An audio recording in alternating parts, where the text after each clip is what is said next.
আসসালামু আলাইকুম। শুভেচ্ছা নিন সবাই, ধর্মবর্ণ নির্বিশেষে দেশে ও বিদেশে যে যেখানে রয়েছেন। আজ 11 মে 2025, এখন বিকেল 5:08। আমি এই মুহূর্তে আছি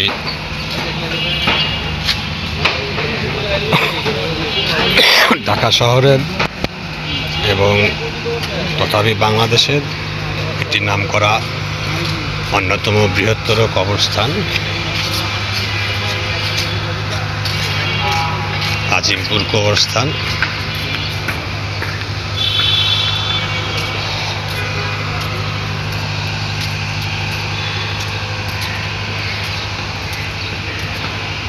আর ঢাকা শহরে আর একটি কবরস্থান রয়েছে, সেটি ঢাকার বনানী এলাকায়। ওটি মূলত অভিজাতদের কবর সম্ভবত, আর এটি সর্বসাধারণ এবং সবার জন্যই এখানে কবর। তারপরে মিরপুরে রয়েছে বুদ্ধিজীবী কবরস্থান, আর জুরাইন কবরস্থান প্রমুখ। আর রয়েছে হিন্দু ধর্মাবলম্বীদের রয়েছে পোস্তাগোলা মহাশ্মশান, বৌদ্ধ ধর্মাবলম্বীদের রয়েছে বাসাবোর ওদিকে কালী মন্দির, হিন্দুদের এক কালী মন্দির। সেখানে আপাতত তাদের দাহ শেষকৃত্য করার কোনো না থাকার কারণে তাদের রীতিনীতি অনুযায়ী ওই হিন্দুদের শ্মশানেই তাদের শেষকৃত্য দাহ করে থাকে। খ্রিস্টান সম্প্রদায়ের রয়েছে প্রাচীন ওয়ারি কবরস্থান, নামে নামে ভর্তি।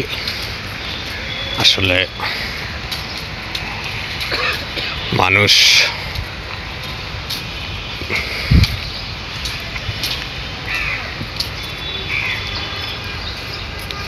আসসালামু আলাইকুম আহলাল কবর আল মুসলিমিন।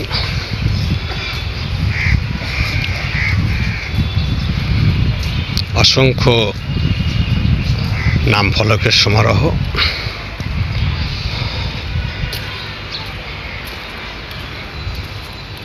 আর আজিমপুর কবরস্থানের আশেপাশ দিয়ে ছিল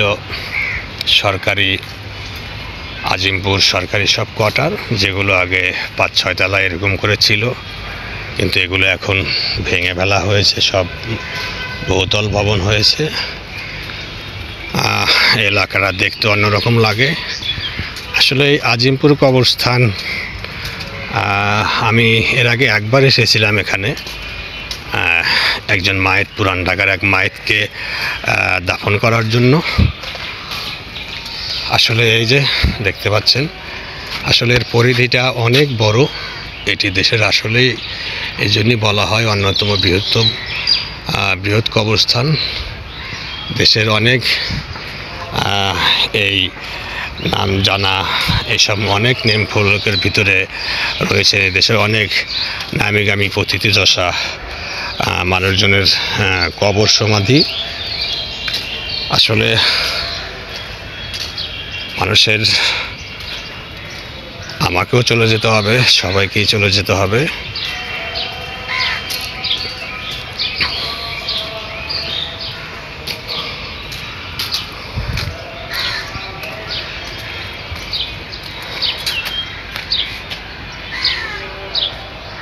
এই যে দেখা যায় আসলে অনেক দূর, ওই যে ওয়াল দেখা যায়, বিল্ডিং, এসব পরিধি ছেড়ে আসলে আমি এখন সময় স্বল্পতার জন্য ওদিকে এখন যেতে পারছি না।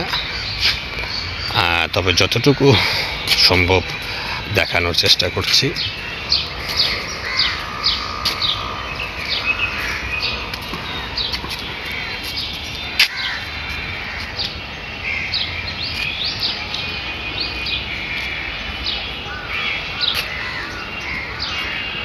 বাংলাদেশের একটি অন্যতম বৃহত্তম কবরস্থান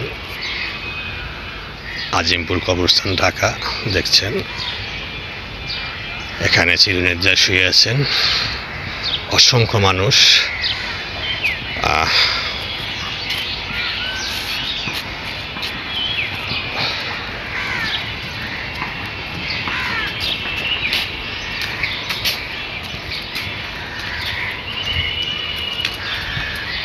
একেবারে অনেক দূরে চোখ যায়, সারি সারি কবরের নাম ফলক অনেক বড়।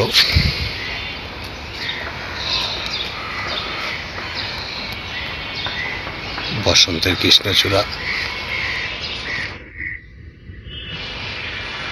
গাছ বৃক্ষ রয়েছে যা দেখা যায় মোটামুটি। এটি ধুন্দুল, যমুনা পাড়ের প্রতিবাদী সিরাজগঞ্জে বলে হদদুম্বা। প্রাকৃতিক শরীর পরিষ্কারের কাজেও লাগে সবজি এটি। যে মানুষটি বেঁচে থাকতে সে সময় দিতে পারতো না বা সময় দেওয়া হয়ে উঠতো না, মানুষ তাকে প্রয়োজন হলেই পেত, বিষয়টি এরকম নয়। কিন্তু মৃত্যুর পরে আসলে আর কিছুই নেই। এই যে তৃণ ঘাস,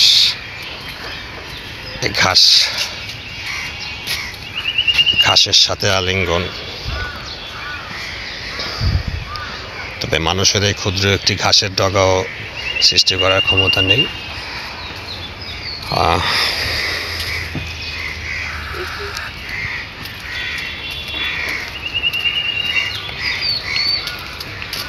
এদিক থেকে ওদিকে বের হয়ে যাওয়া যায়। এটি নিউ মার্কেট প্রান্ত হবে। আর যে দিক দিয়ে প্রবেশ করলাম এটি লালবাগ প্রান্ত, বুড়িগঙ্গা নদী প্রান্ত।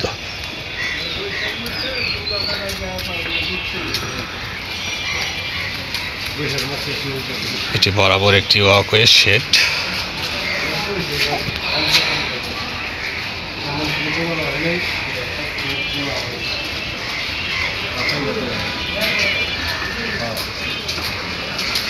আচ্ছা, এই রাস্তাটা একবার বের হওয়া যাওয়া যায়, এটা কি এই জন্য এরকম করছে নাকি মানুষের গেট খোলা তো মানুষ আসা যাওয়া করে? আচ্ছা, এটা কত একর বিঘা জায়গা? অনেক বড়। আচ্ছা, অফিসে জিজ্ঞেস করো।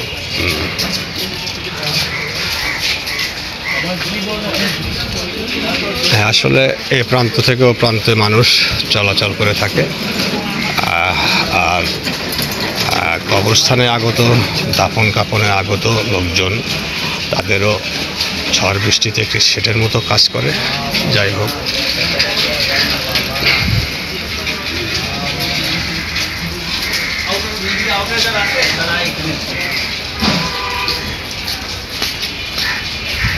নতুন পুরাতন বাঁধানো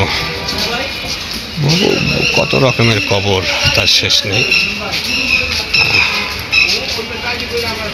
তবে কবর বাঁধিয়ে এইভাবে জায়গা আটকিয়ে রাখা আসলে আরব দেশগুলোতে দেখা যায় যে তারা কবরের একটি কোনো রকম টিনের নাম ফলক থাকে, পাথর বা এরকম দিয়ে সেভাবে জায়গা তারা আটকিয়ে রাখে না, যতটুকু দেখা যায়। তো আমাদের এখানে আসলে পৃথিবীর নানান ভাষা, নানান মানুষ, নানান জাতি, নানান চিন্তা, সব কিছু মিলেই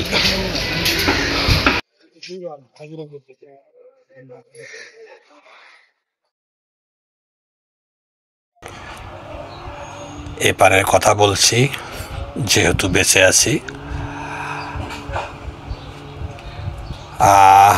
আমাদের গুণের খুঁটি ফেসবুকে বাংলায় লিখে অথবা অলমোস্ট ফেলিং এ পার্ট, আর ইউটিউবে ইংরেজিতে গুণের খুঁটি লিখে আপনারা ফলো, লাইক, সাবস্ক্রাইব এগুলো করুন। আপনারা দেখছেন প্রচুর, তবে এগুলো কম হচ্ছে। এগুলো ছাড়া এগিয়ে যাওয়া সম্ভব না। অনেক কষ্ট করে আসলে এসব ধারণ করতে হয়। আপনারা আমাকে এগিয়ে নিয়ে যান সঠিক সত্যর জন্য।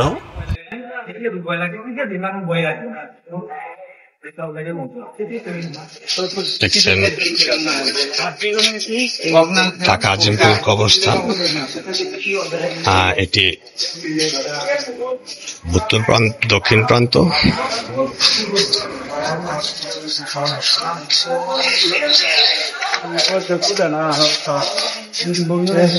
বরাবর এটি অকোয়ের মতো, এ পাশ থেকে ওই পাশ নিউ মার্কেটের দিকে বেরিয়ে গেছে।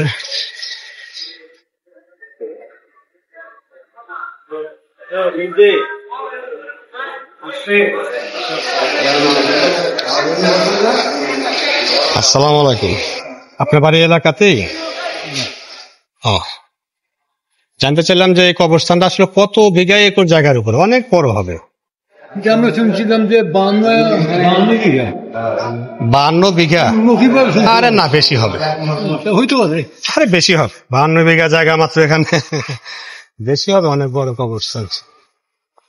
আজিমপুর কবরস্থান, গেট নং 1। তো